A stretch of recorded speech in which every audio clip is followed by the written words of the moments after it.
వంశీని అరెస్ట్ చేసిన తీరు, వంశీ మీద పెట్టిన false case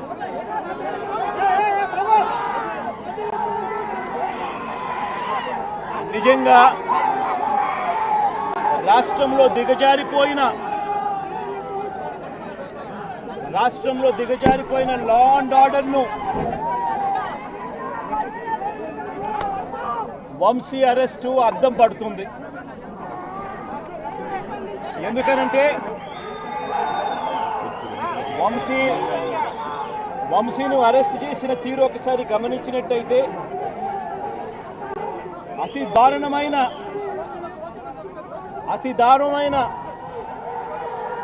law and order break down కనిపిస్తుంది. ఒకసారి గమనించినట్టయితే ఈ కేసులో గన్నవరం పార్టీ కార్యాలయంపై దాడి జరిగింది అని చెప్పి ఫిర్యాదు చేసిన సత్యవర్ధన్ అనే ఈ వ్యక్తి, గన్నవరం తెలుగుదేశం పార్టీ ఆఫీసులో కంప్యూటర్ ఆపరేటర్గా పనిచేస్తా ఉన్న సత్యవర్ధన్ అనే ఈ వ్యక్తి, ఫిర్యాదు చేసిన ఇదే వ్యక్తి సాక్షాత్తు తానే జడ్జి గారి సమక్షంలో జడ్జి గారు ఇచ్చిన సమన్లకు పోలీసుల ఆధ్వర్యంలో ఆ సమన్ను అందుకుని జడ్జి గారి దగ్గరికి వచ్చి జడ్జి గారితో తానిచ్చిన వాంగ్మూలాన్ని ఒకసారి గమనిస్తే ఆ వాంగ్మూలంలో ఆయన చెప్పిన మాటలు ఏమిటి, చివరికి ఈరోజు వంశీ మీద పెట్టిన ఫాల్స్ కేసు ఏమిటి, ఇదే సత్యకుమార్ అనే వ్యక్తి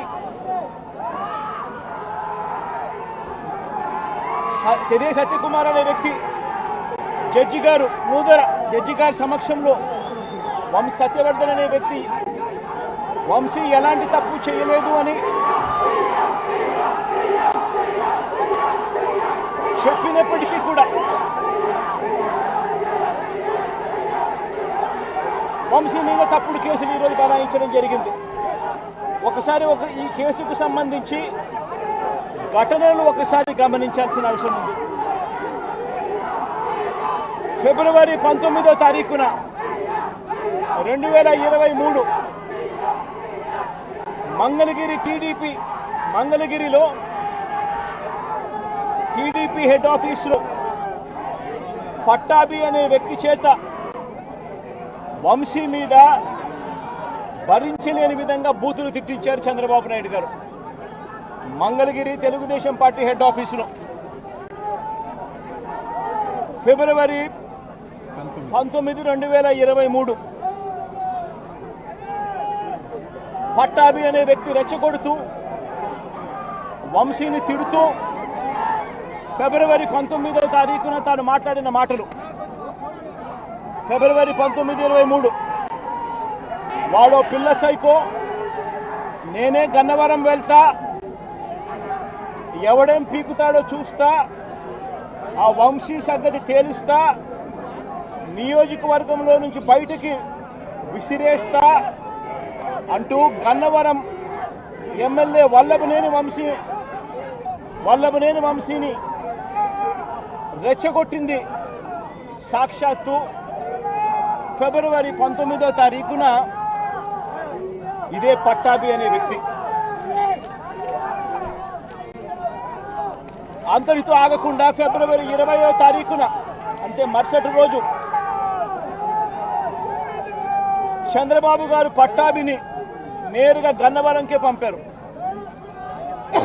గన్నవరంకే పంపి గన్నవరంలో ఆయన అక్కడికి వెళ్ళి గన్నవరంలో మళ్ళీ ప్రెస్ మీట్ పెట్టి మళ్ళీ వంశీని మళ్ళీ తిట్టి అదే గన్నవరంలో చుట్టుపక్కల ప్రాంతాల నుంచి తాను పోగేసిన మనుషులను తాను వెంట పెట్టుకుని ప్రెస్ మీట్లో మరొకసారి వంశీని తిట్టి ఒక ప్రొసెషన్గా వైఎస్ఆర్సీపీ ఆఫీసును అటాక్ చేయడం కోసం ఫిబ్రవరి 20వ తారీఖున ఇదే పట్టాభి బయలుదేరాడు.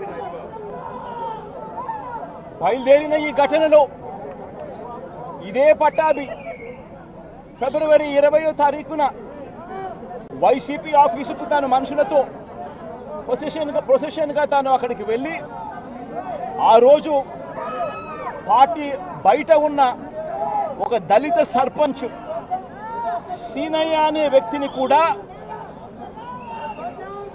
పట్టాభి వాళ్ళ మనుషులు దాడి కూడా చేయడం జరిగింది. ఈ దాడి జరుగుతా ఉన్న నేపథ్యంలో ఉద్రిక్తతల మధ్య పోలీసులు కూడా నిర్వహించేదానికి విశ్వ ప్రయత్నం కూడా చేశారు. ఆ చేసిన విశ్వ ప్రయత్నంలో సిఐ కనకారావు, ఈయన కూడా దళితుడే, సిఐ కనకారావు తల పగలగొట్టి నిరోధించే కార్యక్రమంలో సిఐ కనకారావు తల కూడా ఇదే అల్లరి మూకలు పట్టాభి నేతృత్వంలో ఇదే అల్లరి మూకలు తల కూడా పగలగొట్టారు. ఇలాంటి ఉద్రిక్తతల మధ్య ప్రతిచర్యగా తెలుగుదేశం పార్టీ వాళ్ళు ఇటువైపున రావడం, ప్రతిచర్యగా వైసీపీ వాళ్ళు కూడా అటువైపున వెళ్లే కార్యక్రమం జరగడం, ఈ ఘటన జరిగింది. రెండు వైపులా ఆ రోజు పోలీసులు కేసు పెట్టారు. వైసీపీ ప్రభుత్వం అధికారంలో ఉంది, అయినా కూడా వన్ సైడెడ్గా కేసులు వాళ్ళ మీద పెట్టలేదు. రెండు వైపులా కేసులు పెట్టారు, రెండు వైపులా ఉన్న వాళ్ళ మీద కేసులు పెట్టారు.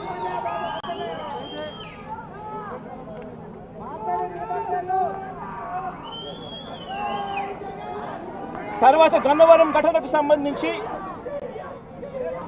అప్పటి పోలీసులు సుమోటోగా టీడీపీ పార్టీ మీద, వైసీపీ పార్టీకి సంబంధించిన వాళ్ళ మీద, ఇద్దరి మీద కేసులు పెట్టారు.